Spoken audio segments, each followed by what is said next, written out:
All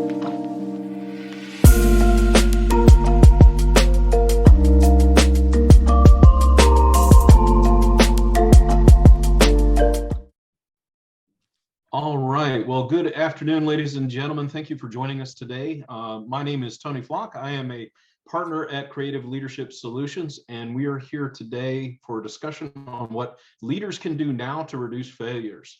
It's my pleasure to serve as your moderator today, which means I'll be looking for questions, comments, and thoughts in the chat throughout the session for this conversation with Douglas Reeves, Majalise Tolan, and Alan Crawford. Just a couple of notes as we begin. We've placed you all in muted mode to begin with, just to be able to concentrate on our discussion, but please feel free to unmute when you'd like to ask a question or raise a concern throughout the session. If you'd prefer, please use that chat feature in your Zoom controls to share any questions or comments with us. I'll be sure to make sure that the panelists are aware and respond to those as quickly as possible. And as you noticed, today's conversation is being recorded. That recording will be available for download and for sharing once it is finished processing. So with those thoughts in mind, I'd like to introduce the host for today's conversation, who will introduce our featured leaders. Dr. Douglas Reeves is the founder of Creative Leadership Solutions and the author of more than 40 books and 100 articles on education, leadership, and student achievement. Doug. Well, thanks so much. It's great to have everybody with us. I just returned from being out in the field. I've spent a lot of time in schools in the last year, and I empathize with some of the chaos that's going on out there. Nevertheless, here you are, willing to learn, willing to take on some of the toughest challenges. In particular, our focus is going to be reducing failures, because what I'm terribly worried about, colleagues, if any of you read my article on the dropout time bomb, the actual population of kids who were out and are now coming back to class has dropped significantly. It's happening in post-secondary ed, it's happening in K-12, and particularly affecting secondary education. And you know what the data say. What you're going to learn today is if you can save those kids from failing in high school, you go from a 55% unemployment rate, you go down to about a 7%. You can be able to increase lifetime family income. You'll be able to reduce their expenditures on medical care and reduce their involvement in the criminal justice system. I can't think of anything more important than reducing failures and the catastrophic lifelong consequence that that has. And that's why I'm so pleased to introduce this distinguished panel of leaders who will not just talk about the theory of this, but how they've actually made it work. I'm going to start with Alan Crawford, who is a leader in alternative community education for 11th and 12th graders in California who had not been on track to graduate. He was honored by the California State Department as a model exemplary program, as well as named the Monterey County Alternative Education Administrator of the Year. He's had the opportunity to influence secondary school leaders all throughout the United States with his very compelling data set. And we're not talking small margins here. We're talking big changes with the same kids, the same teachers, the same bargaining agreement, and yet leadership made the difference. Alan, welcome. Thank you so much. Really excited to be here with you all day. Our next guest is Majalise Tolan. Majalise brings almost 20 years of experience to a job in a variety of leadership at both the middle and high school levels, as well as district leadership responsibilities as well, not only for secondary education, but for a variety of other programs that she has responsibility for administering. I can't imagine how many hats you wear in a single day, Majalise, but in addition to her role there, she has also been able to influence educators across the country, coaching, providing workshops and speaking, and in addition to that is a published author of a wonderful book. So I just really appreciate, Majalise, you making time to join us this afternoon as well. Yes, thank you so much. Very happy to be here. So Alan, let's start with you. And what I'll ask each one of you to do is, first of all, give us a little background. Tell us about the characteristics of the students you serve. So I work as a principal in alternative education in California. I oversee multiple programs, including a continuation school, which is for students who are off track for graduation. So they don't have the GPA, they've failed a lot of classes, and they come to us to make up classes. We also have a behavioral program for students who have experienced who have not experienced success due to high-level behavior issues. We also have an independent study program, a virtual learning program, and an adult school. Across the board, it's about 500 or 600 students. The data that I'll be talking about today is in relation to our continuation school, which is a Title I school, about 170 students last year and about 140 students this year. Yeah, I think that's pretty good for background. And Alan, you said it's a Title I school. About what percentage of your students are eligible for free or reduced price lunch? This year, I think we're at about 88%. Last year was about 84%. And about what percentage of your students are English learners? We had 44% are English language learners. And then if you include our students who have been redesignated, that's 70%. Okay, great. Well, I'm so happy to have you join us. Colleagues, I'm excited to tell you that Alan is going to drop into the chat room, or maybe Tony's already done it, a file that I'd like you to take a look at, because this really breaks down the numbers of what he and his colleagues, heroic, terrific teachers, as well as supportive administrators, have been able to get accomplished. So would you please walk us through the document and tell us about that, and then I'll ask you to elaborate a little row by row. Yes, and it looks like Tony has kind of shared that in there. So just at the top of the data, what you can see is a comparison of our semester 1 Fs, not only at my school, which was school 1, but across all of our districts. So I'm proud to say that the work we've been doing for the last 3 to 5 years has moved beyond just our smaller school and moved over to our traditional schools. So as you look at the top, when you compare last year to this year, just really strong percentage decreases across the board that district-wide we're very, very proud of. So kind of a cumulative decrease of 56%. If you scroll down to the bottom page, this also tells part of the story, because our district, like many districts throughout the nation last year, was really struggling with students failing during the pandemic. And so when we got our first grading reports back, we noticed that across our system, our secondary system, we had over 3,000 Fs. It really had us worried. And so we came together throughout the course of the semester and really spent a lot of time looking at data, looking at grade books, looking at grading practices, and really working together to really address this, knowing how unacceptable it was that students were failing, and particularly during the pandemic. And so across the board, we saw a 77% decrease from our initial grading report all the way to the end. And again, we're really proud that that success has contributed on into this year and has its foundation in previous work that we had done in years prior. What I find so interesting, Alan, is that's hard enough to do in any year, but throughout the United States, we saw high schools in particular, as well as many middle schools, with 50 and 60% failure rates, just because kids weren't logging on and weren't showing up, weren't getting things done, and it was catastrophic. What did you do to counter that trend? Yeah, so I mean, I think a couple things. So the first thing I think we tried to do is just make sure we had a really good sense of the data. So we ensured that we ran our DNF lists. We identified which classrooms it was taking place in, which teachers were seeing higher numbers. We then went to work with our teachers, and we looked at how were grades being calculated. Some of our teachers were relying on the existing formulas in their grade book, which was not what we wanted. Was teachers to use their professional judgment and factor in the growth of a student over a semester. A huge part of that also was seeing who was on a 100-point scale, who was still using zeros. And I think really just ensuring that we were having those conversations. We also had an assessment task force in our district that met regularly, and we had a representative sampling of leaders and teachers from each site, came together, looked at the data, put together professional development, brought in assessment coaching. And I think, and ultimately all of that work got us to a place this year where we were able to change our board policy, which allowed us to focus on a 0 to 4 scale. That's great. I mean, that getting rid of the average and getting rid of the 100-point scale are these two keys. You don't need 20, 30, 40 things. I think, frankly, a lot of the literature on grading reform is way, way too complicated. And that's why it all falls apart after starting with lots of enthusiasm. Just keep it simple. Now, two more things before I go to Majalise that I want to, because I want to make sure that our audience has plenty of time to ask you questions as well. But obviously, you mentioned an issue that I'm hearing everywhere I go, and that is behavior.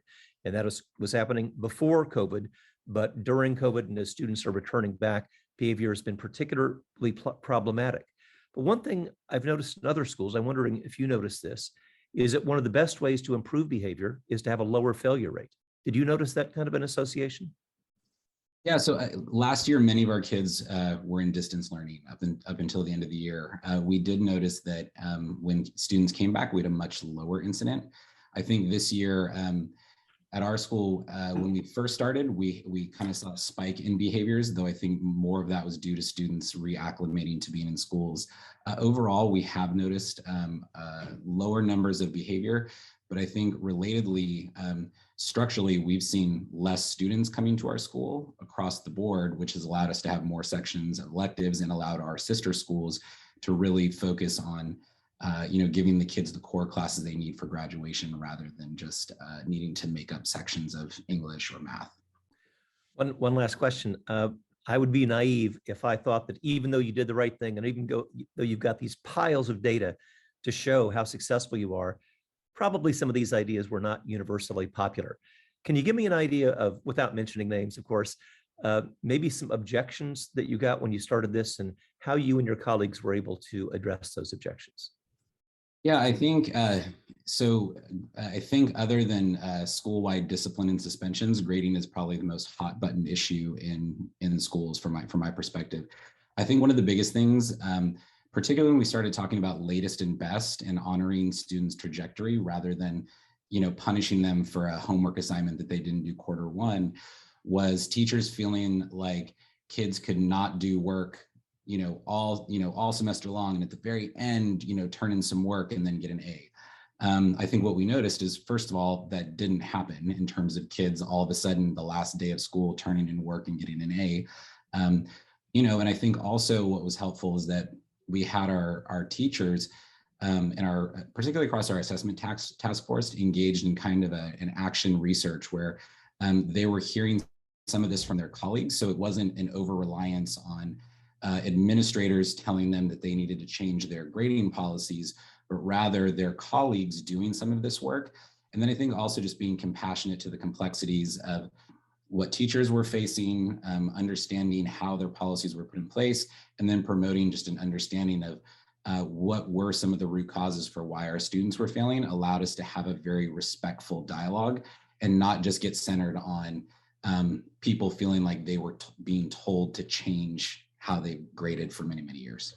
I mean, top-down change just doesn't work. We've all been through it. And what you have created, that doesn't mean the absence of change, but it means the way you make change happen successfully is precisely as you described it.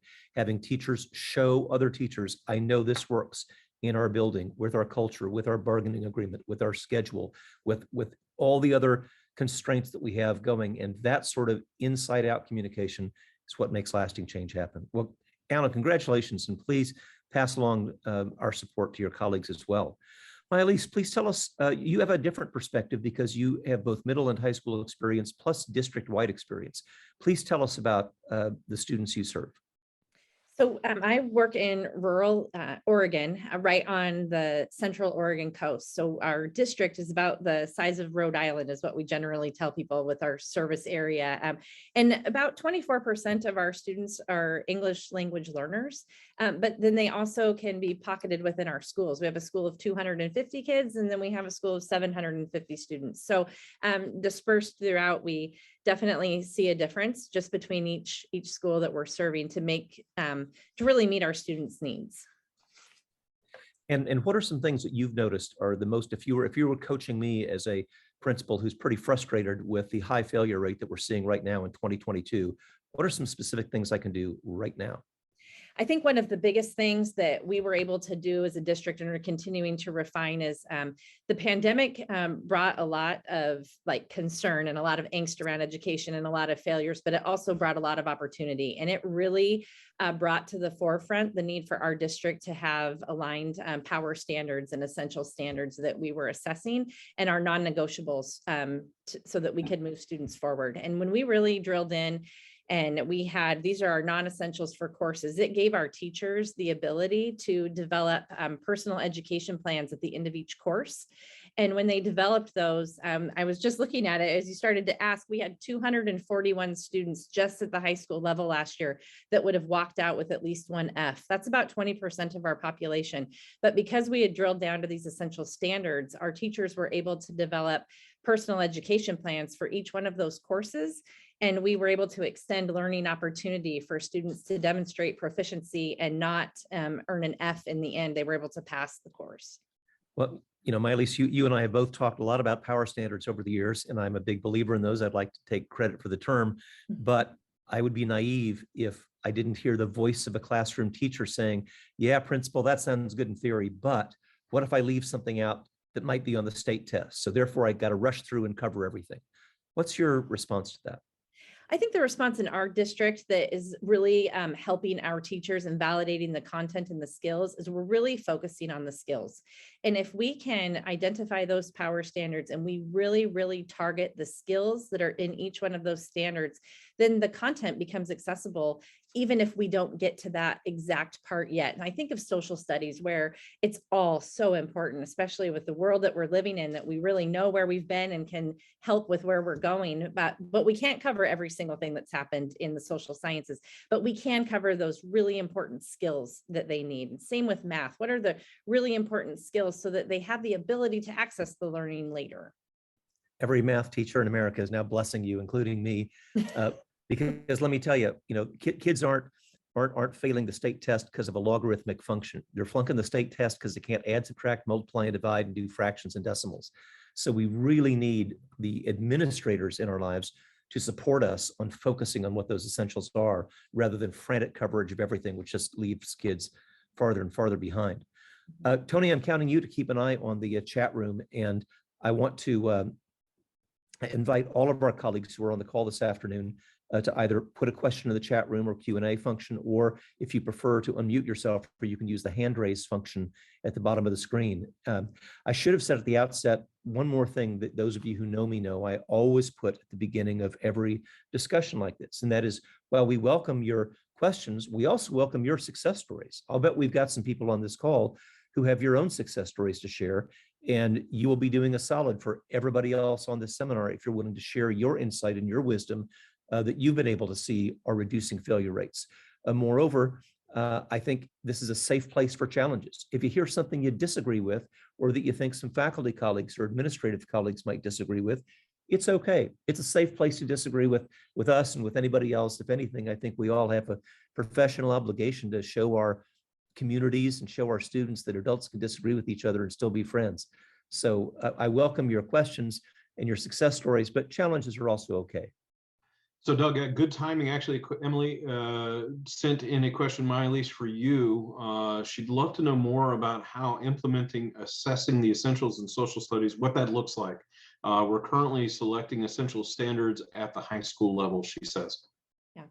So what we've been working on with the social studies department here is really identifying the skills within each standard. So in each one of our standards, we have kind of the verb, the skill, and then we have the noun and we have the content. And so there is identified content that's really important that we make sure that we're covering. But we've been able to kind of divide out some of the content between our required social science courses that we have, because we're getting to choose where a lot of those get placed to make sure that we're not missing any of them. In Oregon, we also have the ethnic studies standards that we need to bring in. And we also have the civic standards that we're bringing into it, but they don't all have to come just under the social science department. So how can we work collaboratively to see that we are covering all of these important standards in our content area, but that our social science teachers are really diving in with those skills as well? Thank you. So ladies and gentlemen, as Doug indicated, please don't hesitate to send in questions. Use that chat feature, raise your hand, or simply, I apologize, I didn't glance over. Kambar has a question. Kambar. Thank you. I want to just mention that I heard Dr. Reeves speak last year. I'm in Chesapeake, Virginia, and great talk with some of the leaders throughout Hampton Roads. And we tried to tackle the failure issue last year. I work at a middle school, and we just saw, as everyone did, an excessive number of failures. And one of the things that we found to be successful was very similar to Alan. We looked at our failure rate, and the average number of failures we had per teacher was 10. So to me, anything that was double that or more was just excessive. And we had about 21 teachers that had more than 20 failures. And so we had talks with them. We talked about the issue of grading, which is, as we said, it's a hot topic. But I think we know one of the things we got down to was, why did we get into education? It wasn't to force kids to do homework, and it wasn't to force them to like the content we teach. It was to make a difference in their lives. And so I think we have to always remember our why and the students' why. And they may never love what we teach, but they can love the relationships that we have with them. So as we started looking at that and just having conversations about with teachers about what's acceptable and what's not, we went from having teachers in the 20s down to 15, and eventually got down to no teachers had more than 10 failures. And of course, one failure is too many, but just trying to bite the apple one bite at a time helped us. And Dr. Reeves, you really sparked something in me last year when I heard you speak with the superintendents and the other leaders in Hampton Roads. So thank you for all the work you're doing. That's very kind of you. I too often get credit for the work that people like you're actually doing in the classrooms and the buildings. So thank you for your work. I do think you raised a really important issue, and that is, you don't win arguments with teachers. If evidence were enough, I mean, it happens to me all the time. I'll say, what do we want? What do you want to do? Doug, come give a speech. What have you done before that? Well, we had Marzano, we had Gusky, we had, Feldman, we had, Rick Wormley, all these people. And we all gave these speeches. Did anything happen? Nope. Speeches aren't enough. It's got to be about deep implementation. And so what you've just heard from your colleague here, it's the implementation that matters. So I'm happy to be a tiny part of that, but it's all about implementation. So thanks very much for sharing that. Okay. Also, just one thing I'd like to offer some reinforcement is that I'm not telling people that they can't flunk anybody. I'm just saying that the failures have got to be accurate. And there's a giant difference between a failure that is accurate based on true lack of performance and a failure that is fundamentally inaccurate, as you heard Alan describe, which is, I'm going to flunk a kid in May for mistakes they made in January and February. That may lead mathematically to an F, but that is not an accurate F. That's the equivalent of taking away their track trophy at the state finals in May for all the times they fell over the hurdles in practice in February. That'd be crazy talk in that context, and yet we do it all the time in academic classes. So thanks for pointing that out. So Doug, I'd like to share a question on behalf of a principal that with whom I'm working. She's asked that her staff kind of put a placeholder in when students have incomplete assignments in their grade book, and give students the opportunity to do those as a later date. And several of her staff members are objecting to that placeholder. I'm wondering, Alan, Majalise, how you might respond to those objections.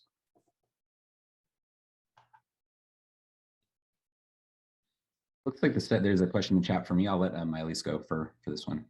All right. I think I need, Tony, I'm sorry. I just need a little bit of clarification on what they're wanting the placeholder for, like fill in or. So yeah, they're not putting a zero in that's impacting the image, the overall average. They're just kind of saying, hey, this hasn't been turned in yet. And even if it rolls into the next quarter, students still have the opportunity to go back and submit that assignment and adjust the final quarter average.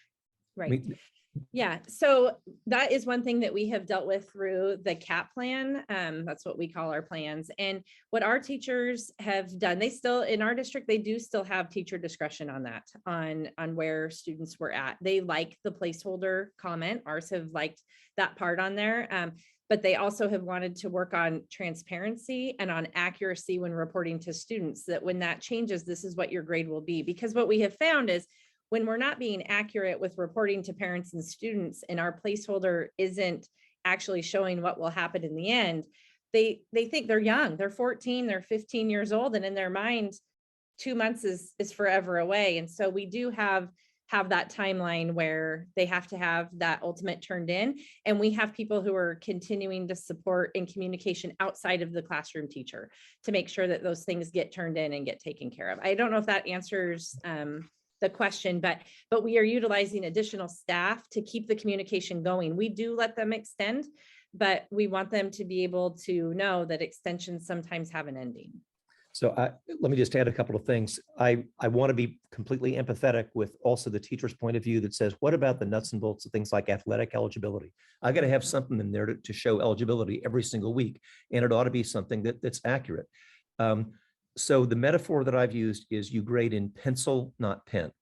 So if they're missing some things or they bombed a test, you can tell the truth about that, but it's in pencil, not pen. So that's kind of one idea that always gives us resilience that Lord knows we've all needed in the last 2 years, that they can bounce back from disappointment and failure, but I'm not going to sugarcoat it.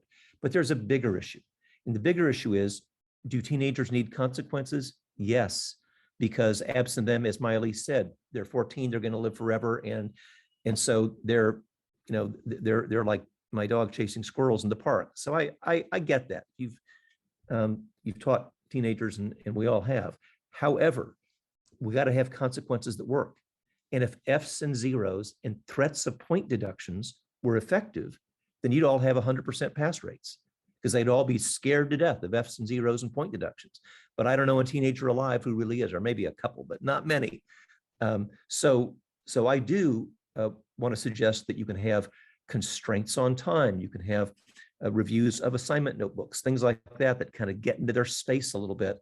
That is an effective consequence, far more effective than point deductions, F's and zeros. All right, thanks, folks. Alan, yes, you noticed the question from Patricia. She's curious as to whether your division gave students the opportunity to weigh in on the changes and development of the policy that you described. And so student voice was huge for us. So we, throughout, we held multiple panels. And I think one, we started with just asking students about their experience with school. We asked students what they were experiencing in the pandemic. And as I'm sure many of you found throughout the pandemic, some of our secondary students were actually taking care of their elementary students, their elementary student siblings, helping them get onto Zoom, missing their own classes, not able to do work. Students were working jobs to support their families. And so as a starting point, we use student voice just to understand more deeply the context for some of our students who were failing. So when we were reaching out to those students, one, we were asking what was going on. Two, we would bring them together in panels. We recorded some Zoom videos, shared those with our teachers. I think that helped provide some additional context for our teachers to realize that the playing field wasn't always equal. So for our teachers who were giving zeros on homework assignments, that students who were working full-time to support their families, it helped them kind of step back and realize that it wasn't necessarily about a battle between, entrenched grading policies. It was more about what Kambar was talking about earlier, which is our values in doing what's right for kids. I think also in terms of talking to kids and asking them, how do they understand their grades? What type of feedback are they getting from their teachers? Those were the types of things we used in terms of student voice. And I think absolutely that influenced our policy development, though we did not have a student panel to craft the board policy. I'm smiling because you reminded me of a real nugget that John Hattie did that is insufficiently publicized. And that is that, he's famous for listing all these hundreds of factors that may or may not be related to student success, but an undervalued one is the student's ability to predict his or her own grade. And when they can do that, that covers a whole lot of that relationship issues and communication issues, clarity of communication and everything else. But I've interviewed students and the most common answers are, she didn't like me, or, I don't know. They are not able to thoughtfully say what's my grade going to be. And teachers who have worked on that really find that they have much better relationships and frankly shift the responsibility where it belongs, which is on the student, not just turning the teacher into the accountant all the time. So thanks for reminding me of that. Dr. Reeves, can I throw something in with that? Please. That along with that, and something you reminded me of with celebrating the hard work our teachers are doing. As you know, we're working on grading task force here in Lincoln County, and today I'm in one of the high schools that has a teacher really working on it in math and has gone to complete standards-based grading with a 1 to 4 scale in her classroom as part of her project. And I just went in to talk to her about how I'd like to document this and work with Dr. Reeves on the documentation, and her whole class cheered. And it was a whole new grading flip for them as well. And so it was so, like, had to tear me up when I was in there with them, because it wasn't just the teacher that changed a practice. It was an entire mathematical culture. And we're in a small school. She is the high school math teacher. So every kid in this school that I'm in today was celebrating the fact that they've changed how they do math. And if I walk up to any one of them, they can tell me the standards that they are proficient in and the ones that they're still working on and haven't learned yet. So it really is powerful to watch the students see the transformation in their own learning as well. Well, that's tremendous. Thanks for sharing that.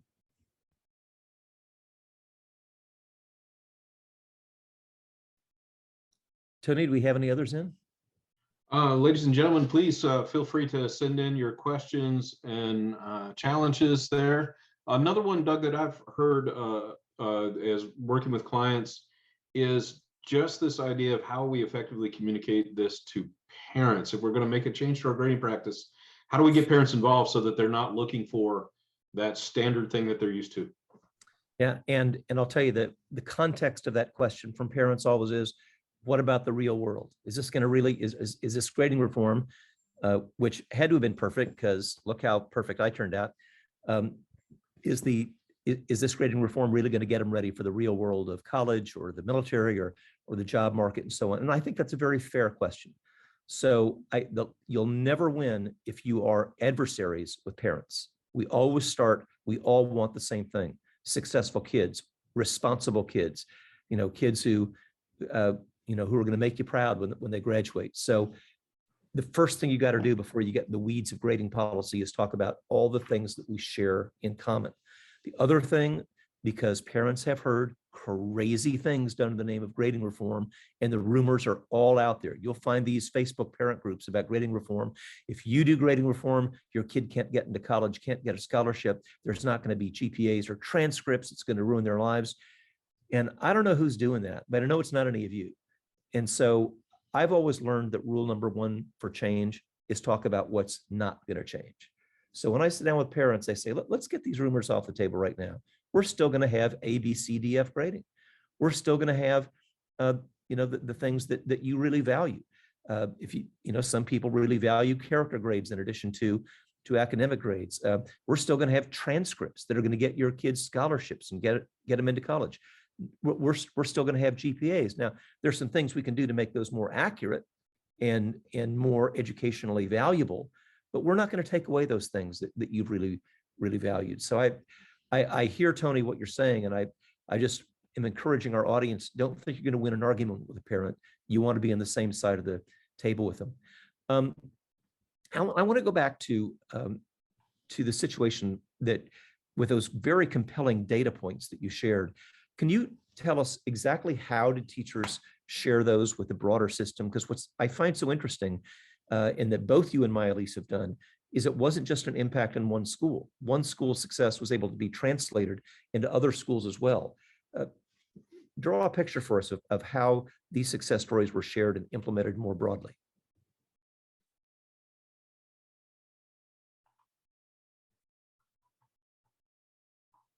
Oops, can't hear you. Sorry, I was going to put this back up. I know there was an issue earlier being able to see the data, but I just thought it was just to your point around seeing it across the system, which was something that was really, really powerful for us. I think firstly, as I talked about, we had teachers that were engaging in action research. So we had teachers towards the beginning of our effort, we found teachers who were already doing this work. And there was plenty of teachers that were already using a 0 to 4 point scale, that were providing feedback, we're giving, we're allowing latest and best. And so we found those people, they were a part of our kind of assessment task force, because there was a coordination district-wide between the site leaders, some of these teacher leaders. What we were able to do is kind of continuously review the data, share these best practices, co-develop professional development.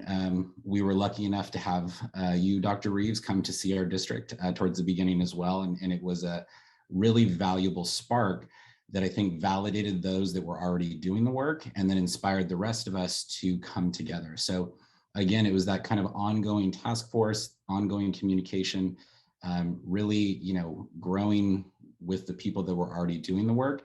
And like you said, it's the evidence was not the best. Our evidence is not enough. So we didn't rely on just beating people over the head with, research articles. It was colleagues talking to each other and then sharing the data as we went along. You mentioned something subtle that I think is really important, and that's when you called it action research.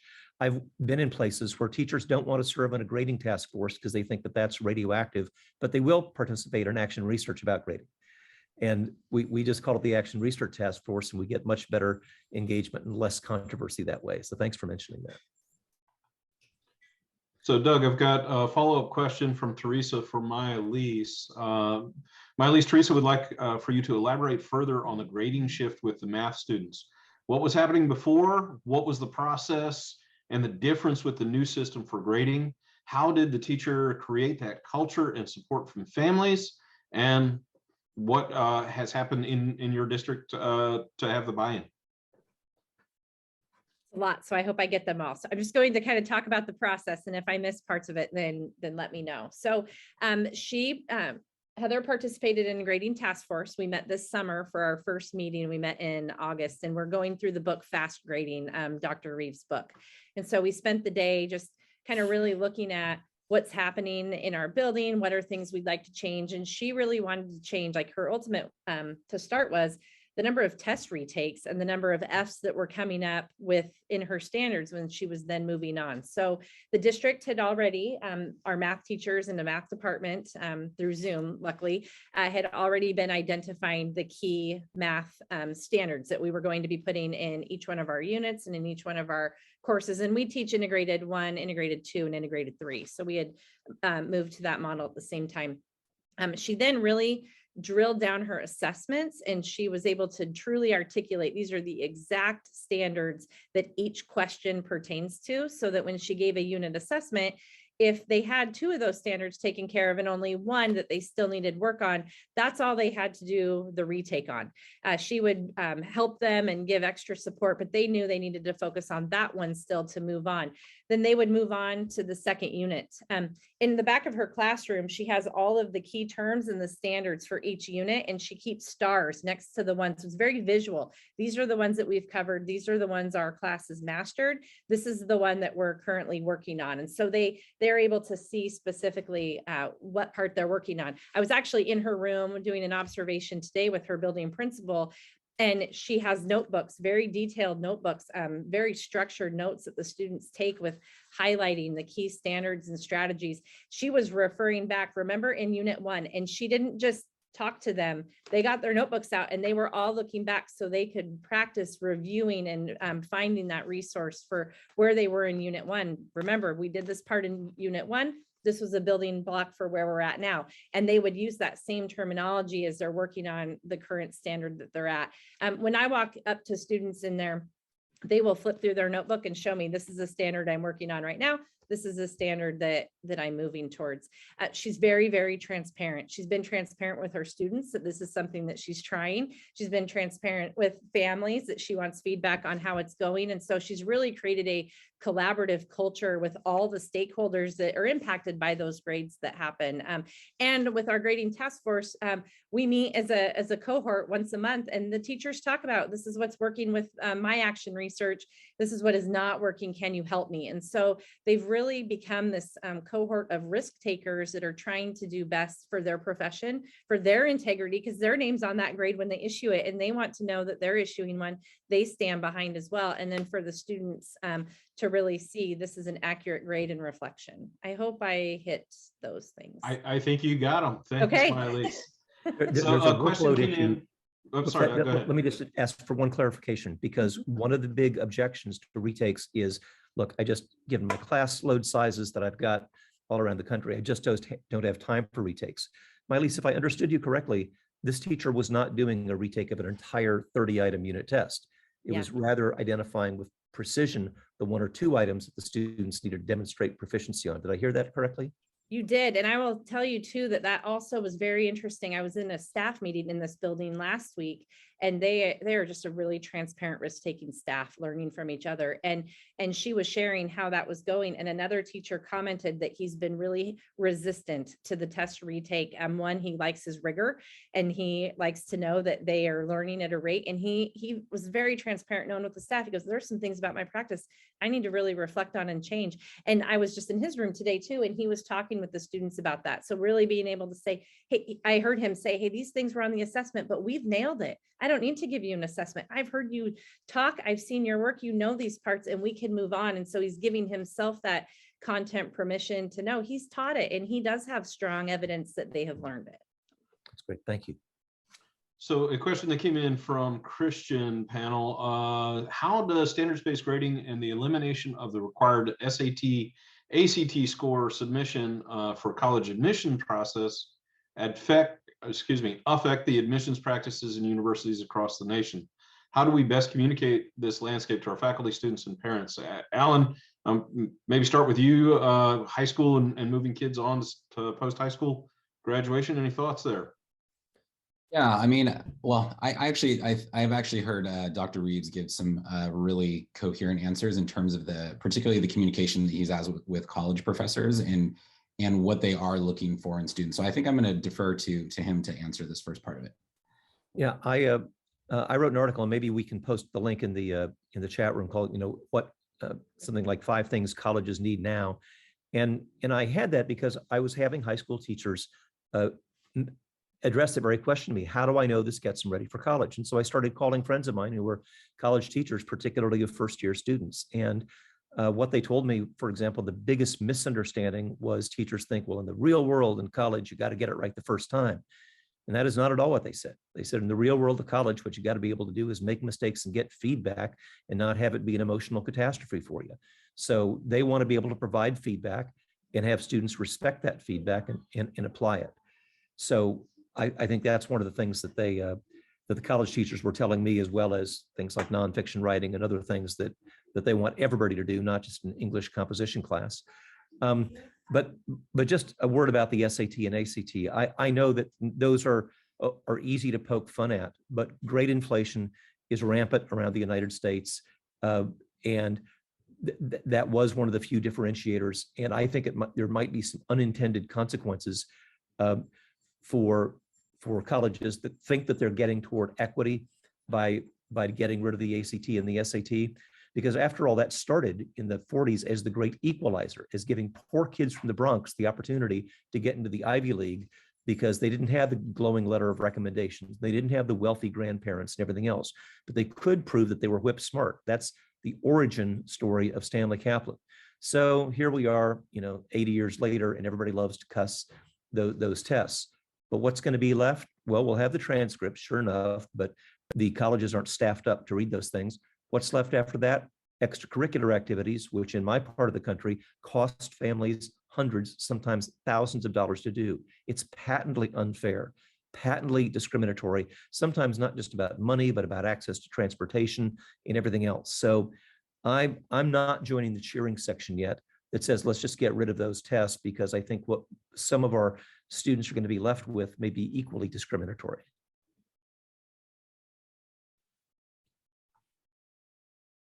All right. Another question that's come in to me on direct message. Alan, Majalise, from your perspective, what are some major pain points or 2 things you'd advise anybody starting this work to maybe think about doing differently? Go ahead, Majalise, you guys start. I was trying to think, do different. I can tell you one I would do differently. So I started this work as an elementary school principal. I don't know if I'll be able to give you 2 because the one's pretty relevant. Sure. And when I started, I think I was pretty young, and I was pretty gung-ho on the research that showed it was the right thing to do.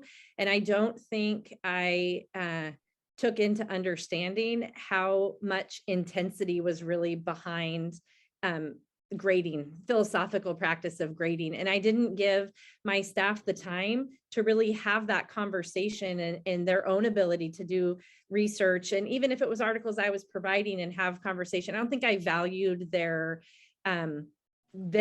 practice in history enough. I knew they were really good teachers, but I knew what I was reading and I know what I saw. So I think that is the biggest thing, is to really truly value and listen to your stakeholders and your teachers, and then work collaboratively. And I guess the second one that I would learn is watching right now with having the grading task force and going through fast grading and having this group of champions that are just transparently taking risks in their own building and sharing, has really spurred on an organic conversation around grading as opposed to a forced one. We all know we need to improve. But I think it's been really cool to have people that are willing to say, hey, I just tried this one and this didn't work, or, oh my gosh, I tried this and look at how far I got. So I think those would be my two next things. Thanks. I think a lot of that resonated with me as well. And I think we hit on this a bit earlier, but just the starting point is inside out change, and really knowing that it's positional power is not going to, I think, get us to the place that we need to be. And you know, I think there are some things we can do right away. And I think those involve things like one-to-one conversations. I remember there was a math teacher at our school, and one semester she had about 70 or 80 students, and she failed maybe 30 of them. And it was the nicest, most attuned teacher, super aware of social emotional needs. And I remember meeting with her, and I actually, we talked for a little while. I shared the Case Against Zero, which is one of Dr. Reeves's, it's an amazing article. I'm going to put it in the chat here so you can see it. But essentially, when we talked about just the mathematical implications of the zero, it was that conversation where, particularly as a math teacher, it really resonated with her. And that was all she needed to just embrace the switch. And it didn't, you know, she didn't change everything overnight because she needed to kind of process, you know, wait till the next grading period. But there were some things she did right away that made it a more equitable classroom for her students. So one, just that notion of inside out change, bringing the staff together, allowing it to grow organically, nurturing as it grows, and then really utilizing one-on-one conversations to understand where people were coming from with their grading policies and understanding how they got there, rather than just, you know, trying to walk around as the universal holder of truth and not acknowledge the deeper complexities and interconnectedness that have kind of gotten each person to this point in terms of their grading.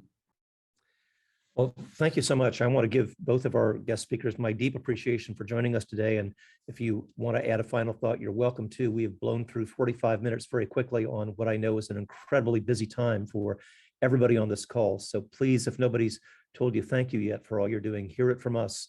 As colleagues, as citizens, as parents, we really appreciate and respect all the work that you're doing, and your transparency with sharing with your colleagues around the country what's working for you and how we can all get better together.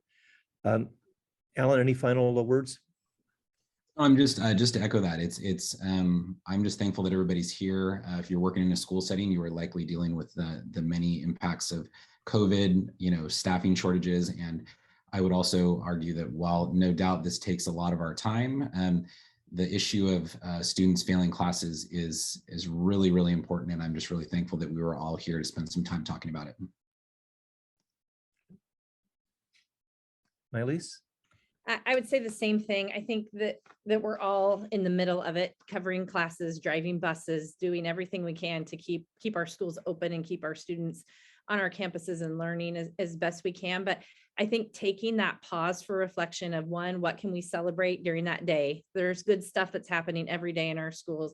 And then two, what can we take away and improve on? And I think that this pandemic has really brought equity to the forefront, even more. And it should have been there before. It shouldn't have taken a pandemic, but yet here we are. And so how can we use this to leverage driving forward and improving the educational system? Well, thank you so much. And thanks to our moderator, Tony Flock, my colleague at Creative Leadership Solutions. And I put my, as a bit of good faith, if you've got some follow-up questions that you want to add, I put my direct phone and text line as well as my direct email in there. Please take advantage of that. I'm not saying I've got all the answers, but like the guy on TV says, I've seen a thing or two. So maybe it won't be the first time that I've heard it, and be happy to share with you whatever I can. Thanks, everybody. Have a great rest of the day. Oh, and this session is recorded. If you would like to have access to the recording to share it with your colleagues, all you got to do is let us know. Happy to share it. All right. And ladies and gentlemen, also added Majalise and Alan's email addresses to the chat, so you have those as well. beware, first time I put Alan's in, I left a letter out. Sorry, I was typing in a hurry. So check that second email address. Just want to echo everyone's comments. Panel, our participants are saying thank you very much. Appreciate knowing that they're not alone in this work, and thank you for your time and the ideas. Ladies and gentlemen, please have a wonderful rest of your day.